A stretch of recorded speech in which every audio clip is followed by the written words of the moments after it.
Buen día para todos y todas. Me complace y me alegra mucho acompañarlos nuevamente dentro de una nueva sesión del Diplomado de Derechos Humanos, Paz y Postconflicto, con el tema de las declaraciones de derechos humanos del siglo XX. En esta clase vamos a abordar algunas reflexiones del derecho internacional de los derechos humanos, comenzando por detallar el proceso de consolidación de este derecho internacional como campo de conocimiento, pero adicionalmente haciendo énfasis en aquellos retos que se presentan para su materialización. Antes de empezar a desarrollar el tema de las declaraciones de los derechos humanos del siglo XX, quisiera poner para su discusión y sobre la mesa una idea que tiene que ver con los dilemas éticos y políticos a los que se enfrentan estas declaraciones. Específicamente, tienen que ver con aquellos comportamientos que nosotros de forma individual desarrollamos como parte de una sociedad, en la medida que como estos comportamientos, si bien pueden ser potencialmente dañosos, también pueden ser potencialmente beneficiosos para ciertas comunidades y para los individuos. Es decir, debemos poner nuestros esfuerzos para consolidar una práctica activista en materia de derechos humanos. Quisiera contextualizar esta idea para comprender cuál es la forma desde la cual se deben construir los derechos humanos o desde la cual se puede construir una cultura de paz. Específicamente me refiero a la experiencia de la comunidad de paz de San José de Apartadó. Esta es una comunidad, como ustedes lo van a poder ver en la diapositiva, ubicada en el departamento de Antioquia, en la región del Urabá, muy golpeada por el conflicto armado. Específicamente, esta comunidad ha sido víctima de distintas acciones por parte de los distintos actores armados en Colombia. En la medida que al erigirse como una comunidad autónoma empezaron a sufrir distintos ataques desde del Ejército Nacional, de grupos paramilitares y de grupos guerrilleros. Este caso es de particular atención en la medida que se erige como un ejemplo dentro de un mundo que está acostumbrado a escuchar distintas violaciones de los derechos humanos. Específicamente, ¿y qué es lo que se puede rescatar de este ejemplo? Y es que la comunidad de San José de Apartadó, cansada de la violencia a la cual era sometida, decide rechazar cualquier figura armada dentro de su territorio. De allí que uno de sus mecanismos para rechazar esos mecanismos de violencia fue acudir al sistema interamericano de derechos humanos, particularmente a la Comisión Interamericana y a la Corte Interamericana, donde fue beneficiada con unas medidas provisionales por parte de la Corte Interamericana de Derechos Humanos. En este se rescata la aclaración de voto del juez Cansado Trindade, en donde manifiesta que esta experiencia de la comunidad de San José de Apartadó resulta representativa para consolidar una cultura de los derechos humanos y que tal vez puede representar dos realidades que pueden ser contradictorias. La primera de ellas, una violación sistemática de los derechos humanos, pero también, en segundo lugar, un activismo realizado por parte de estas comunidades para rechazar este tipo de violencia. Como ustedes van a poder ver en la diapositiva, vamos a encontrar que el juez Cansado Trindade nos dice que la comunidad de San José Apartadó revela, además de unas de las grandes verdades de la condición humana, la de que desde una perspectiva verdaderamente comunitaria, la suerte de unos se encuentra ineluctablemente ligada a la suerte de los demás. Esta idea trae profundos retos para entender el derecho internacional de los derechos humanos, en la medida que primero plantea, como bien lo comentaba Cansado Trindade, un contexto caracterizado por la vulneración de los derechos humanos, pero también un escenario en donde los distintos actores y ciudadanos reclaman la protección de sus derechos. Una vez comentada esta idea, quisiera presentar la estructura de la clase del día de hoy. En primer lugar, nosotros nos vamos a referir a las fuentes del derecho internacional como un mecanismo o como un escenario de escape para ver más allá de las declaraciones de derechos humanos del siglo XX. De allí que en este primer punto nos vamos a detener a hacer una discusión crítica respecto a las fuentes del derecho internacional para proponer tal vez una lectura renovada de las mismas. En segundo lugar, vamos a detallar algunas particularidades de las declaraciones de derechos humanos del siglo XX y en tercer lugar vamos a realizar algunas conclusiones que tienen que ver con una propuesta para abordar de forma dinámica el estudio del derecho internacional y particularmente el derecho internacional de los derechos humanos. Para empezar a desarrollar el primer punto, esto es los puntos de fuga para entender de otra forma las declaraciones de derechos humanos del siglo XX, es necesario empezar a comentar que la forma como debemos abordar el derecho debe cambiar. Tradicionalmente se ha visto que el derecho es aquel que se encuentra en aquellas fuentes escritas. No obstante, esto ha traído distintas consecuencias para el entendimiento y para la transformación del derecho. De allí que debemos partir de una mirada dinámica y acorde con las necesidades sociales para entender al derecho en su constante transformación. Por ejemplo, una de esas realidades que ha permitido su transformación es cómo el derecho interno empieza a relacionarse con el derecho internacional. Ya no podemos hablar que los estados son soberanos a la hora de decidir sus propias normas. ¿Y por qué es importante hablar del derecho internacional? Es importante hablar del derecho internacional porque es allí donde se encuentran las declaraciones universales de los derechos humanos del siglo XX y también las del siglo XXI. Así que también es necesario comprender de otra forma el derecho internacional, dejando a un lado esa idea de que el derecho internacional solo se construye a partir de las relaciones entre los estados, en la medida que la historia ha permitido evidenciar que este derecho internacional es diferente de aquel que conocíamos, por ejemplo, en 1920 al que conocemos en la actualidad. De allí que su estructura, sus características y sus finalidades están condicionadas a los reclamos y distintas movilizaciones políticas que se han generado. Por ejemplo, uno de los autores más importantes en la actualidad del derecho internacional, como es Balakrishan Rajagopal, plantea que este derecho internacional ahora puede ser más sensible a los reclamos de los individuos y de los movimientos sociales. De allí que vamos a tener, si bien un derecho internacional construido por los estados, también podemos observar un derecho internacional construido por las organizaciones internacionales, también por cada uno de nosotros y por las organizaciones no gubernamentales. Teniendo en cuenta este panorama del derecho internacional, resulta necesario abordar las fuentes del derecho internacional, que es allí donde se encuentran las declaraciones de los derechos humanos del siglo XX, para poder también identificar los distintos actores y tal vez los distintos tipos de violaciones a los derechos humanos que se pueden originar en contra de estos tratados internacionales. Una lectura tradicional de las fuentes del derecho internacional público, nosotros la podemos encontrar en el artículo 38 del Estatuto de la Corte Internacional de Justicia. El Estatuto de la Corte Internacional de Justicia, en el artículo que ustedes, como ya lo mencioné, dentro de la diapositiva, relaciona un catálogo de fuentes del derecho internacional, dentro de las que podemos encontrar los tratados internacionales, una fuente muy tradicional, pero también muy conocida por cada uno de nosotros. En segundo lugar, encontramos la costumbre internacional. En tercer lugar, los principios del derecho internacional. Estas tres primeras fuentes, dentro del Estatuto de la Corte Internacional de Justicia, se les ha querido dar la naturaleza de fuentes principales. Pero también podemos encontrar unas fuentes auxiliares, como puede ser la doctrina de reconocidos académicos y también la jurisprudencia internacional, que para este caso va a ser de la Corte Internacional de Justicia. Y encontramos también otro lineamiento, como puede ser la equidad. Sin embargo, yo podría formularle una pregunta a cada uno de ustedes, y es, ¿será que el hecho de que este estatuto de la Corte Internacional de Justicia contemple un catálogo de las fuentes del derecho internacional significa que otro tipo de fuentes, que a pesar de que no estén allí, se excluyan?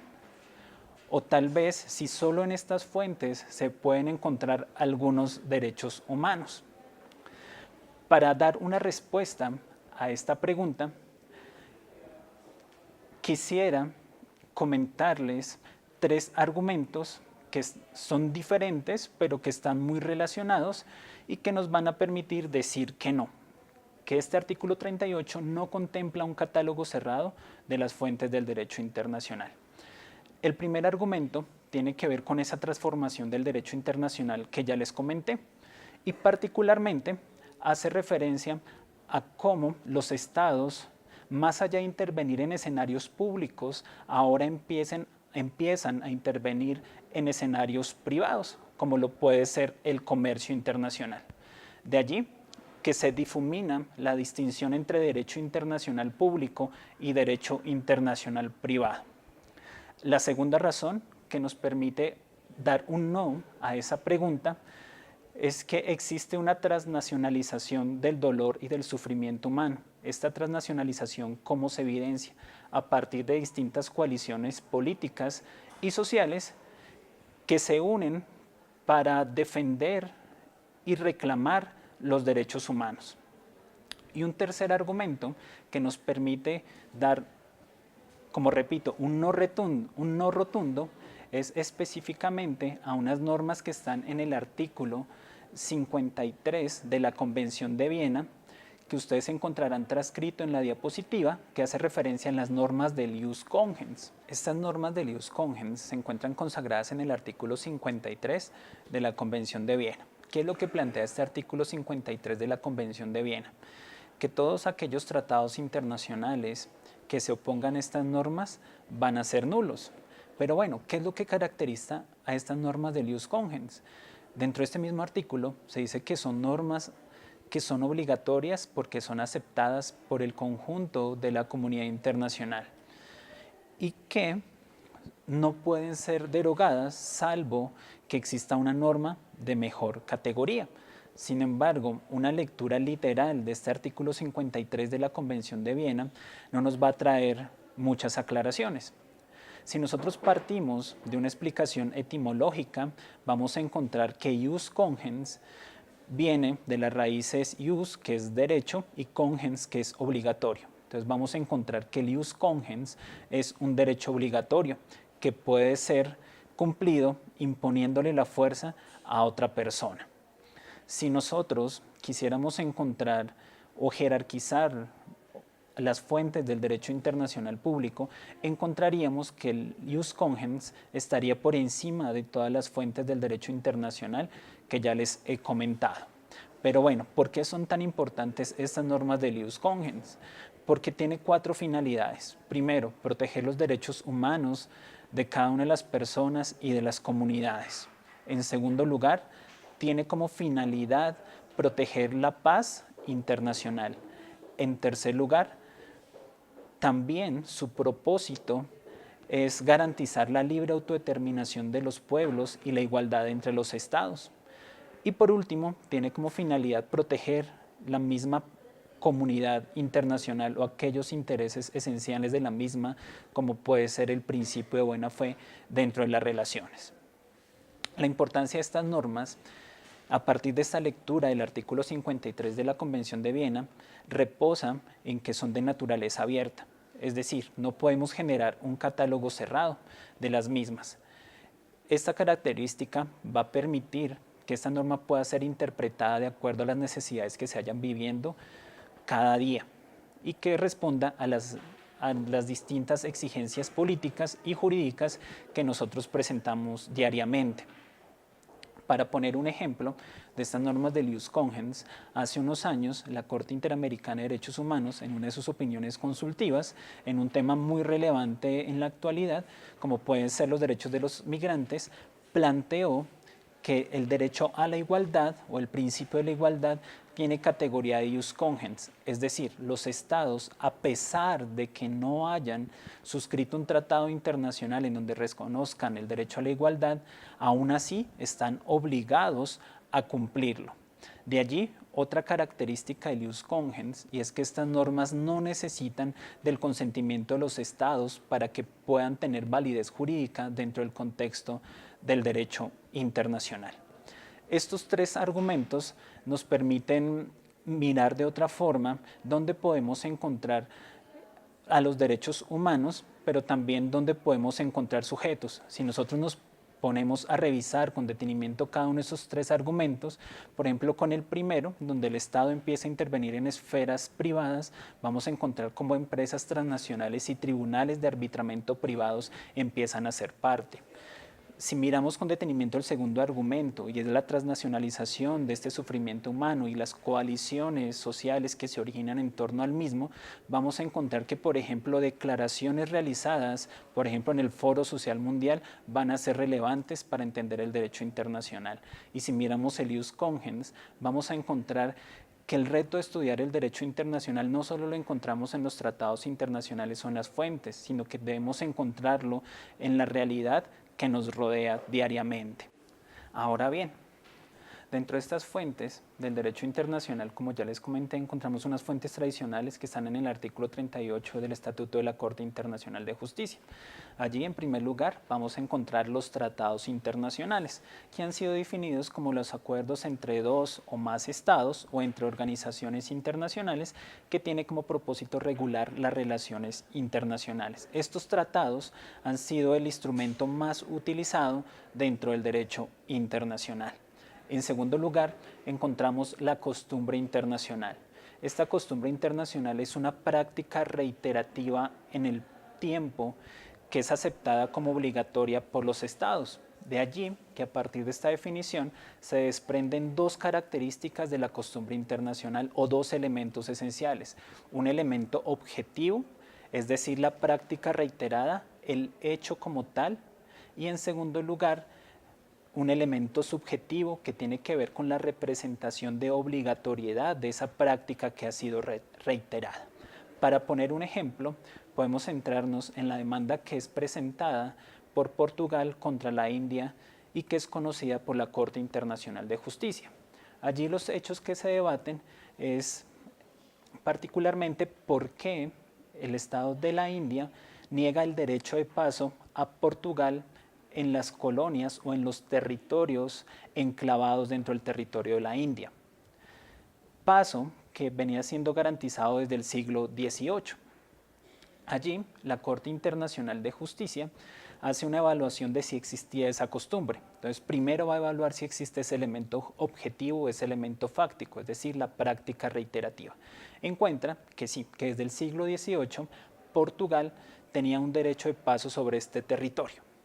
Pero se encuentra con una gran sorpresa, y es que el argumento presentado con la India hacía referencia a que la India había negado el paso a Portugal en la medida que Portugal había empezado a transitar con tropas militares. De allí que la Corte Internacional de Justicia haya planteado que si bien el elemento objetivo le daba la razón a Portugal, en el sentido de que podía transitar a sus territorios enclavados, no era del todo absoluta esa facultad, en la medida que no podía transitar con tropas militares.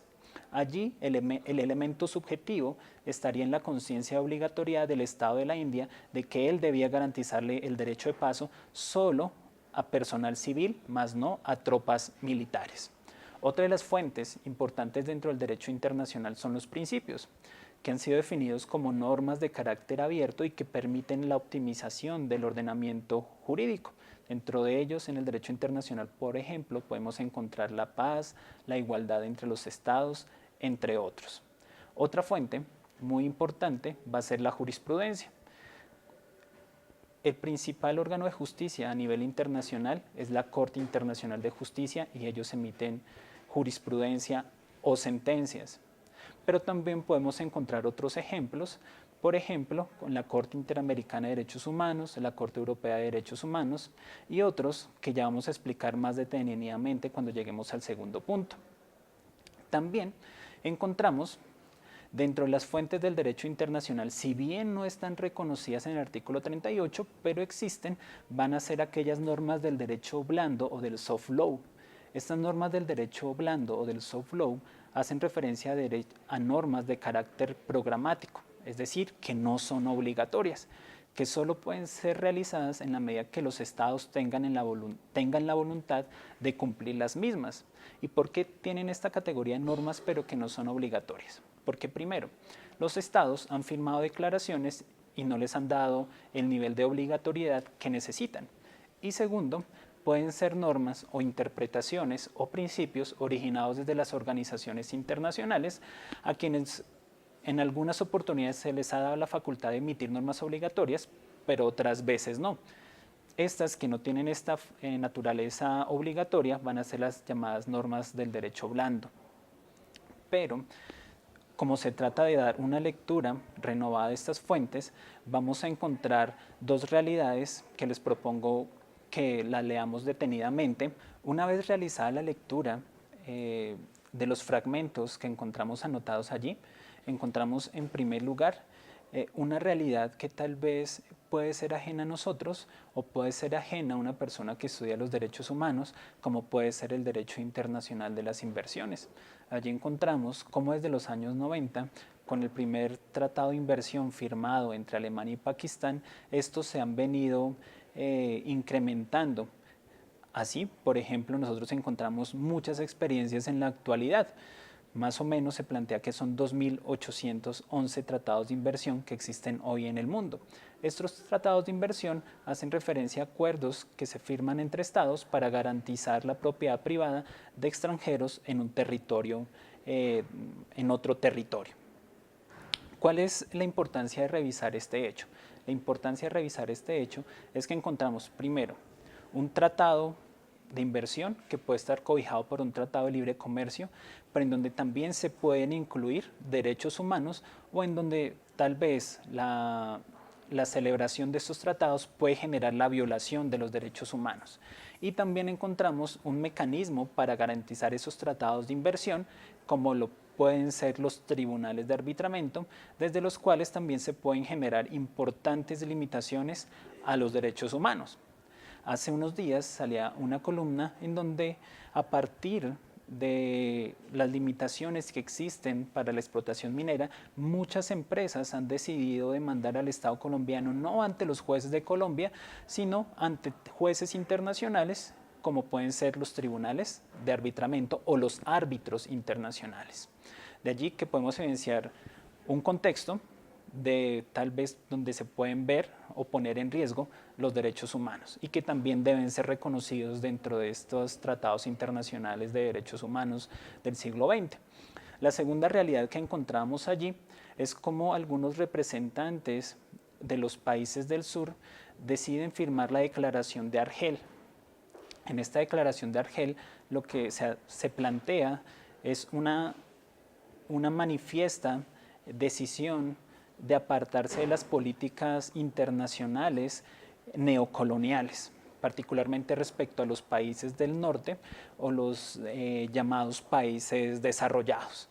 Allí, por ejemplo, podemos encontrar cómo el diario El Mundo, en la fecha, más o menos 1970-1976, reportaba cómo varios académicos y líderes formulaban la declaración y planteaban ciertos lineamientos dentro de la Declaración de Argel. Ahora, para desarrollar el segundo punto, es decir, algunas particularidades de las declaraciones de los derechos humanos del siglo XX. Es necesario empezar por comentar que hasta la fecha se contabilizan más de 2.000 instrumentos en donde se pueden contener los derechos humanos y que surgieron dentro del siglo XX. Los derechos humanos empiezan a impregnar el derecho internacional y empiezan a tomar fuerza después de la Segunda Guerra Mundial. Así, en palabras de Rodrigo Primi, estos derechos humanos nacen fruto del sufrimiento, del dolor y de la tragedia que se vive en la Segunda Guerra Mundial. De allí que estos derechos humanos y las declaraciones que nosotros conocemos tengan como principal contexto o como principal causa las guerras mundiales. Esta humanización del derecho internacional se puede ver desde dos puntos de vista que están íntimamente relacionados. El primero es que el derecho internacional se empieza a humanizar ¿Y qué es lo importante de esto? Ya el derecho internacional no va a regular solo las relaciones entre estados, sino que le va a dar derechos, deberes y tal vez algunas acciones para proteger esos derechos a estas personas. De allí que el individuo o la persona se convierta en un sujeto del derecho internacional público. Esto es lo que se ha denominado la humanización del derecho internacional.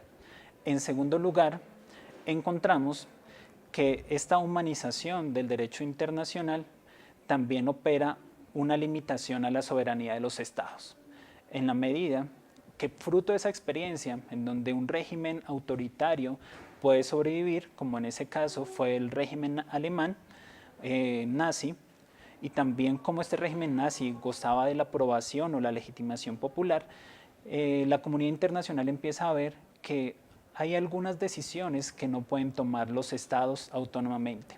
Una de esas decisiones que no pueden tomar autónomamente es, por ejemplo, la restricción de los derechos humanos y tal vez decidir sobre la paz y la seguridad internacional. Así, con esta humanización del derecho internacional y con este recorte a la autonomía o la soberanía de los estados, empieza ya a operar una relación dialéctica entre los ordenamientos jurídicos internacionales y el ordenamiento jurídico internacional y el ordenamiento jurídico interno.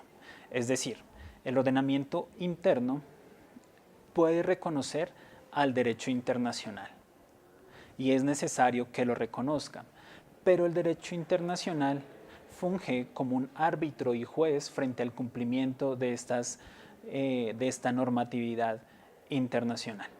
De allí que a partir de esta relación dialéctica nosotros encontramos, por ejemplo, que surge el derecho internacional de los derechos humanos, donde están reconocidas estas declaraciones del siglo XX, también el derecho internacional humanitario, que opera dentro de contextos de conflicto armado internacional o de conflicto armado interno. También encontramos recientes ordenamientos, como puede ser el derecho internacional penal y el derecho internacional del medio ambiente, este último con grandes retos en esta última década. Pero para detenernos en el derecho internacional de los derechos humanos, que es el propósito de nuestra clase, es necesario comentar que este derecho internacional de los derechos humanos tiene dos finalidades. La primera de ellas, determinar la responsabilidad del Estado respecto a las violaciones frente a estas declaraciones de los derechos humanos. Por ejemplo, podemos hablar de la principal declaración de los derechos humanos, o más allá de la principal, la primera, que es la Declaración Universal de los Derechos Humanos de 1948, formulada y creada por la Asamblea General de las Naciones Unidas. Declaración que goza en la actualidad de ciertos problemas en la medida que dentro de la doctrina se ha planteado que no es una norma vinculante para los estados, mientras que otro sector de la doctrina ha planteado que sí es una norma vinculante, que ha sido ratificada por varios ordenamientos jurídicos internos de los estados o por varias declaraciones o tratados internacionales también suscritos a nivel internacional. De allí que eso es una gran problemática al no tener claridad sobre esta Declaración Universal de 1948. Y en segundo lugar, encontramos también que este derecho internacional de los derechos humanos pretende reconocer los derechos que tienen los ciudadanos, pero también los deberes que tiene el Estado. Dentro de este derecho internacional de los derechos humanos operan dos sistemas muy importantes, el sistema universal y el sistema regional o los sistemas regionales de derechos humanos. El sistema universal de los derechos humanos está en cabeza de la Organización de las Naciones Unidas, mientras que el sistema regional está en cabeza de aquellos tratados internacionales que se han suscrito entre estados pertenecientes a determinados continentes o a determinadas regiones. Para citar algunos ejemplos, encontraríamos para el continente africano el Sistema Africano de Derechos Humanos, que está fundamentado por la Convención de los Derechos Humanos de África. También encontraríamos la Convención Europea de Derechos Humanos y también encontramos, para nuestro caso, la Convención Interamericana de Derechos Humanos, cada uno con sus mecanismos de protección. Pero quisiera empezar a explicar y a detallar de forma más precisa el sistema universal de los derechos humanos. El sistema universal de los derechos humanos, como ya lo comentaba, está en cabeza de las Naciones Unidas, pero se desprenden dos grandes instituciones. La primera, que es específicamente y expresamente las Naciones Unidas, y en segundo lugar, los organismos convencionales de derechos humanos. Dentro de las Naciones Unidas encontramos que particularmente cada una de sus dependencias está relacionada, bien sea directa o indirectamente, con la promoción y protección de los derechos humanos, pero me voy a referir específicamente a aquellas que tienen una función expresada dentro de la Carta de las Naciones Unidas. Empezamos, por ejemplo, con la Asamblea General de las Naciones Unidas, que se supone es el órgano más democrático dentro de las Naciones Unidas, a pesar de que tiene ciertas limitaciones, dentro de esas limitaciones que sus decisiones no son obligatorias. No obstante, no hay que desconocer su importancia. De la Asamblea General de las Naciones Unidas, nosotros podemos encontrar dos dependencias enfocadas a temas de derechos humanos, como puede ser el Alto Comisionado de las Naciones Unidas para los Derechos Humanos y el Alto Comisionado de las Naciones Unidas para los Refugiados. Este último muy importante cuando la misma Oficina para los Refugiados de las Naciones Unidas ha determinado que ha existido un incremento de las personas desplazadas internamente o refugiados a nivel internacional en los últimos 2 años, quizá el más alto que ha existido en la historia de la humanidad. También encontramos el Consejo de Derechos Humanos, que tiene unas importantes funciones. La primera, que es evaluar el cumplimiento de los derechos humanos a nivel internacional. Por ejemplo, allí vamos a encontrar cómo este Consejo de Derechos Humanos ha nombrado más de 20 relatores respecto a temas que pueden ser de vital importancia dentro del estudio y la materialización de los derechos humanos. Por ejemplo, podemos encontrar el relator para los derechos de la niñez, el relator para el derecho al medio ambiente, el relator para la justicia transicional o de los derechos de las víctimas.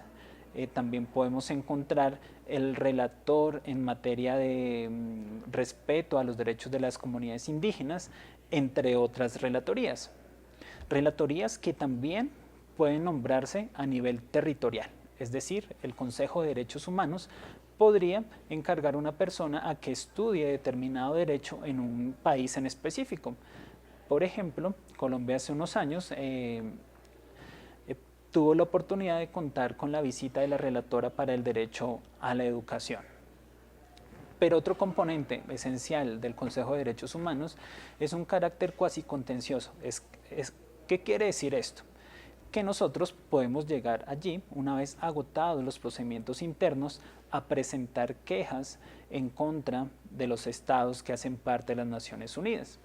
Este Consejo de Derechos Humanos puede evaluarlas y emitir un dictamen responsabilizando al Estado. Estos dictámenes del Consejo de Derechos Humanos son obligatorios para el Estado colombiano. Ahora pasando a estos organismos convencionales, que son la otra rama del Sistema Universal de los Derechos Humanos, encontramos que estos organismos convencionales surgieron a partir de la suscripción de tratados internacionales o convenciones de derechos humanos que querían alejar cualquier problema sobre la obligatoriedad de la Declaración de 1948.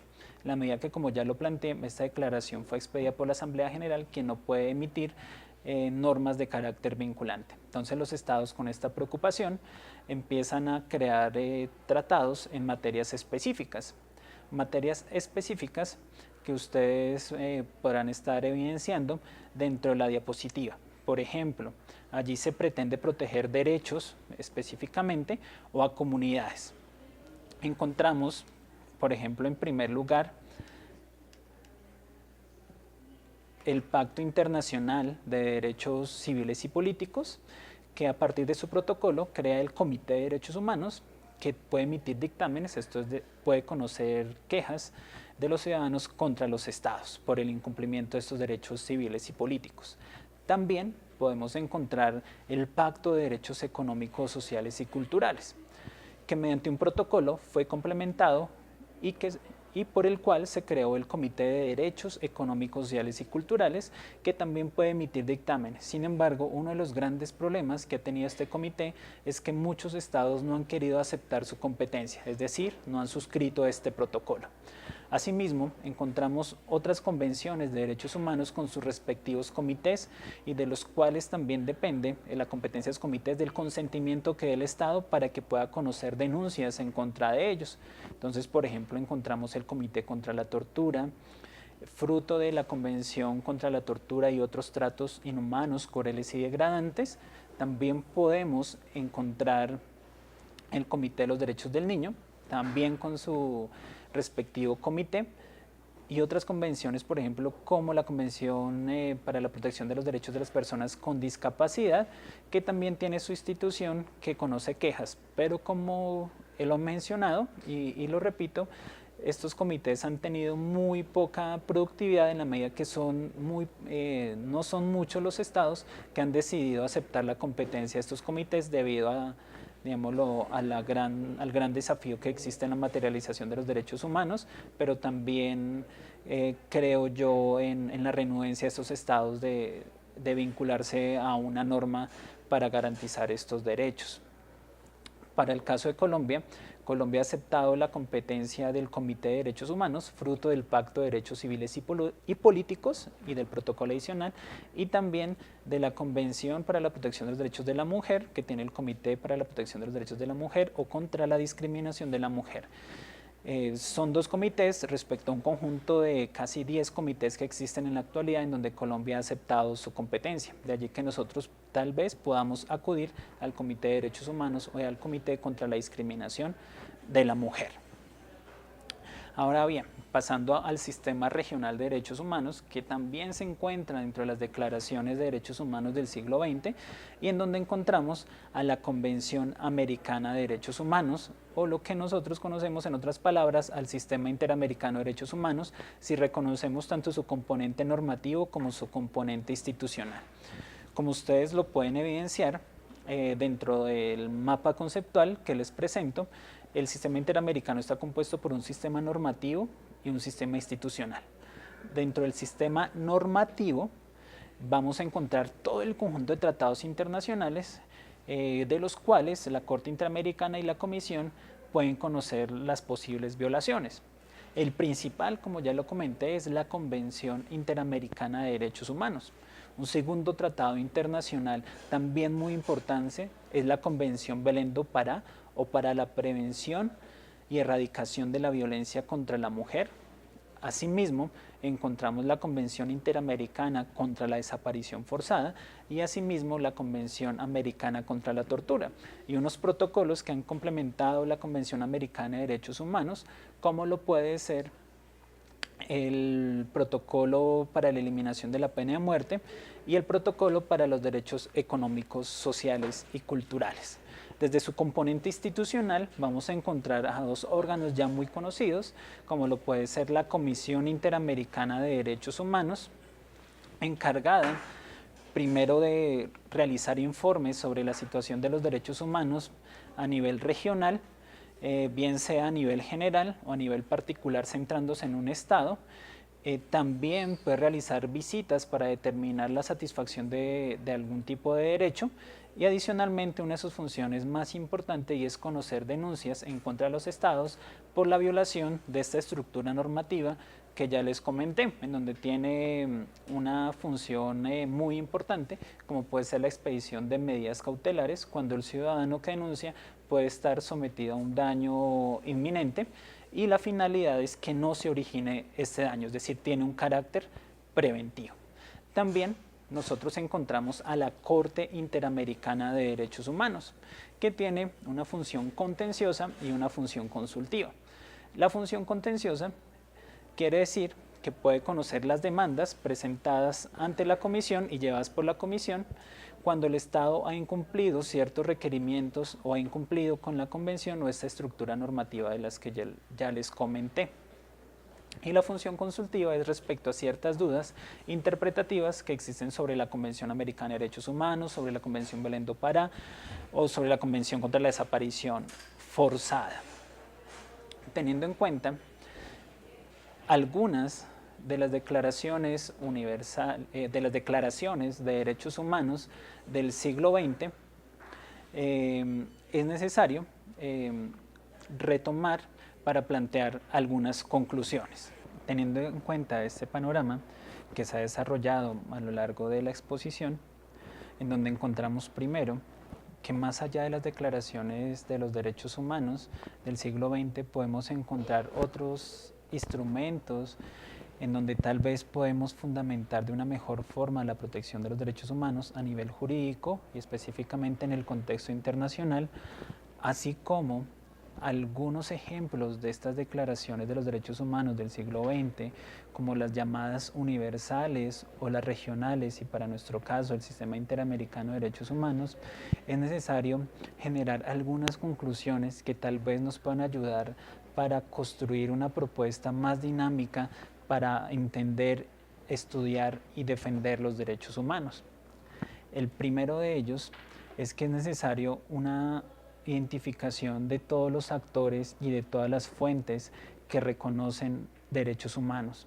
No necesariamente aquellos tratados internacionales, sino que tal vez los podemos encontrar en la costumbre, en la jurisprudencia internacional, en la doctrina y también en los tratados de libre comercio, en donde se generan importantes retos, dado que se pueden generar importantes violaciones a los derechos humanos, o en los tratados de inversión que ya les he explicado, o tal vez se pueden visibilizar otro tipo de actores como pueden ser los individuos, las organizaciones no gubernamentales y las mismas empresas transnacionales que son tan ampliamente criticadas en el día de hoy.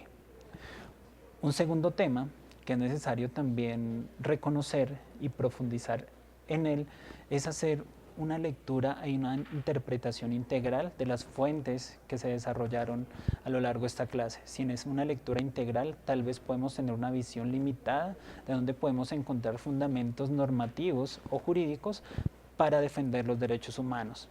Y en tercer lugar, reconocer obviamente la importancia del ius cogens como una categoría del derecho internacional que permite que el catálogo de los derechos humanos u otros intereses protegidos por la comunidad internacional puedan ser ampliados. Es decir, esto tiene unas importantes implicaciones frente a tal vez la posibilidad de tener nuevos derechos humanos o garantizar de una mejor forma ciertos derechos. Y también reconocer la importancia del derecho blando o del llamado soft law en la medida que a veces algunas declaraciones que no tienen la característica o la naturaleza de obligatorias pueden tener importantes lineamientos para la fundamentación de los derechos, y también algunas organizaciones internacionales han interpretado de una forma ejemplarizante cada uno de los derechos que nosotros tenemos. De allí que estos tres elementos pueden ser incorporados dentro o ser adicionados a esa caja de herramientas en donde nosotros tal vez solo podemos encontrar las declaraciones de derechos humanos del siglo XX y obviamente también reconocer aquellas declaraciones del siglo XXI en donde tal vez va a tener una fuerte influencia el derecho al medio ambiente o los derechos de la naturaleza. Ha sido, como lo comenté al inicio de mi exposición, un gusto dirigirme nuevamente a ustedes y espero que este diplomado sea de provecho. Muchas gracias.